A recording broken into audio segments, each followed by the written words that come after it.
தற்செயலாக நடந்த ஒரு துப்பாக்கிச்சூடு தொடர்பில் ஒன்டாரியோவின் பீட்டர் பரோவைச் சேர்ந்த ஒரு போலீஸ் அதிகாரி மீது குற்றம் சாட்டப்பட்டுள்ளது. குறித்த துப்பாக்கிச்சூடு சம்பவம் புத்தாண்டு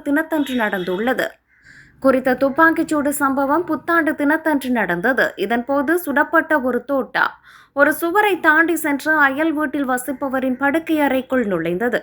இதன்போது அதிர்ஷ்டவசமாக யாருக்கும் காயம் ஏற்படவில்லை. குறித்த அயல் வீட்டைச் சேர்ந்த நபர் தங்கள் படுக்கை அறை சுவரில் ஒரு தோட்டா துளை இருப்பதைக் கண்டு 911 அழைத்துள்ளார். இதனை அடுத்து அங்கு வந்த அதிகாரிகள் தோட்டா போலீஸ் அதிகாரியின் வீட்டிலிருந்து சுடப்பட்டதை உறுதிப்படுத்தினார்.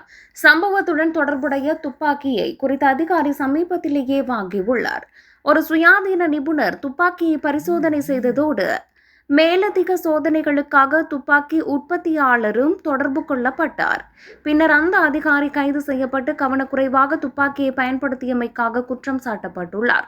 வழக்கு தொடரும் வரை குற்றம் சாட்டப்பட்ட அதிகாரி வழக்கமான போலீஸ் கடமைகளிலிருந்து நீக்கப்பட்டிருப்பதோடு அவருக்கு நிர்வாக பணி வழங்கப்பட்டுள்ளது. இந்நிலையில் அவர் February 10 நீதிமன்றத்தில் முன்னிலையாக உள்ளமை குறிப்பிடத்தக்கது.